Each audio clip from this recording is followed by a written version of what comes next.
Hi, I'm Dr. Usha Kiran. I'm a consultant obstetrician and gynecologist. Today I will be speaking to you about the surgery you will be having. Laparoscopic myomectomy. Laparoscopy means keyhole surgery, which is done only with 4 small cuts. Myomectomy is removal of the myoma or the fibroid. This is done by making a cut on the uterus where the fibroid is, taking the fibroid out and putting stitches on the uterus. After this surgery, your menstrual function, your childbearing function, and also your sexual function will be retained as before. Laparoscopic myomectomy is a major surgery, and before the surgery, like any other surgery, you need to have a pre-anesthetic check and blood test done. This is basically to see whether you can undergo a surgery or not. On the day of the surgery, you will be asked to come 3 hours prior to the surgery to the ward for admission, and also you will be told not to eat or drink anything including water for 8 hours prior to the surgery. This is to prevent any complication during the anesthesia. Your surgery itself will be done under general anesthesia, which means you will be put to sleep, so you will not have any pain whatsoever during the surgery. Following the surgery, you will be in the ward. You will have an IV line, which is the intravenous line, where they'll give you fluids because you will not be eating and drinking anything for the next 6 to 8 hours. You will also have a catheter coming out of your bladder, which is put prior to the surgery, which will stay in there for 12 to 24 hours so that it's easy for you to pass the urine through the tube, as you will not be moving around. So you might also have a tube coming out of one of the wounds, which helps to drain any excess blood loss which is there inside your tummy. After about 6 to 8 hours, you will be allowed to eat and drink gradually, depending upon how you tolerate it. About 12 to 24 hours later, your catheter will be removed and your drain will be removed. Of course, there is a variation in practice. It all depends upon how well you're recovering, how your pain threshold is, how you're mobilizing, and various other factors. After 2 days, when you're feeling fit and fine and mostly pain-free, you'll be allowed to go home. You'll be given antibiotics and painkillers to take home, and I will see you back after a week in the clinic. At that time, I will check your wound dressing, and I will also give you the histopathology report of the specimen that we sent for testing. After week 2, at the end of week 2, I will see you again back to check on your wounds to make sure, and then again you will have a visit at around 4 weeks as a final check to make sure everything is fine. When you get home after 48 hours from the hospital, after the surgery, you are expected to feel some pain, which should get better and better every day. It should not get worse. Usually people require painkillers only for about a week, not more than that. But if you do require once in a while, you can take a painkiller even afterwards. One of the common complaints that the patients have after the surgery is the feeling of bloating after the surgery, which is quite normal. It takes a while. Some people might find that it goes on for about a week or 2. Some people might just recover within 48 hours and not feel any bloating at all. If you do feel bloating, nothing to worry about it. As long as you're mobilizing, your pain is not too much, you're not bleeding too much, you should be fine. It'll get better. Your bowel sometimes can take a little longer to move. Sexual intercourse, traveling, and regular exercise can be resumed 4 to 6 weeks later, gradually, and of course with caution. I always say to patients, listen to your body. So do whatever is comfortable and don't do anything that makes you uncomfortable.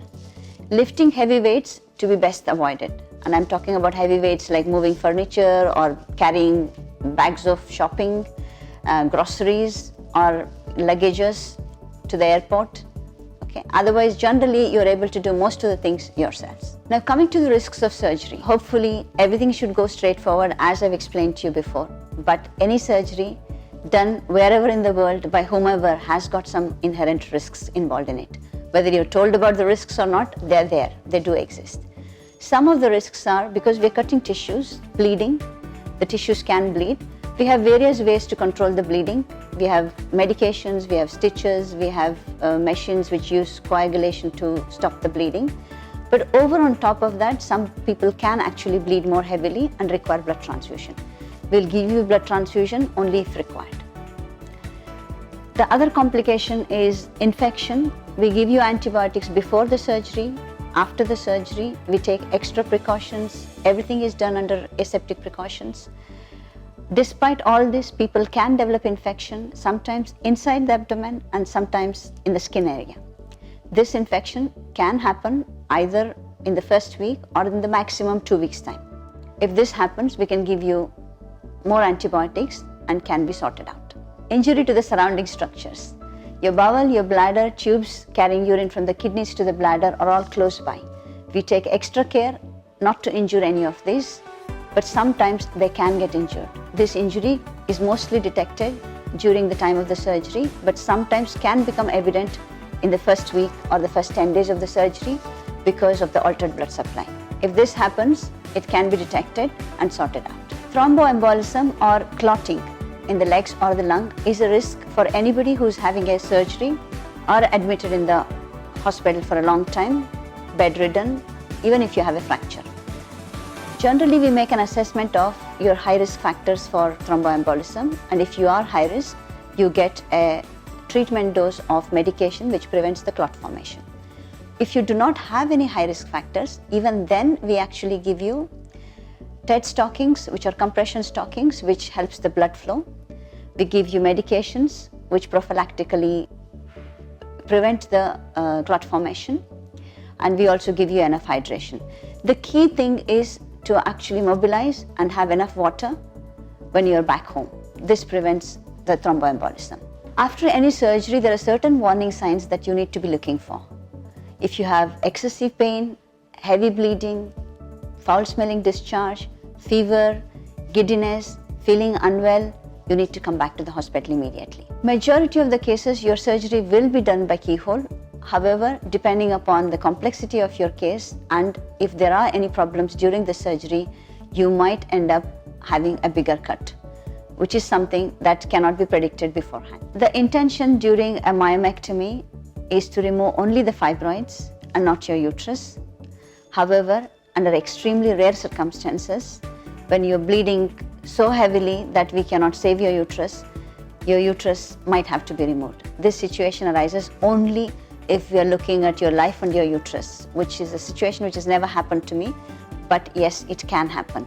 So we always tell you that there is an extremely rare possibility of losing your uterus during this surgery, which you need to be aware of. Hopefully not. Kindly check the information part of this video for a link to my blog, Dr.Usha Kiran, blogspot.com, and the Facebook link. And you can contact me on my WhatsApp number 0091 720 801 2411 for any further queries.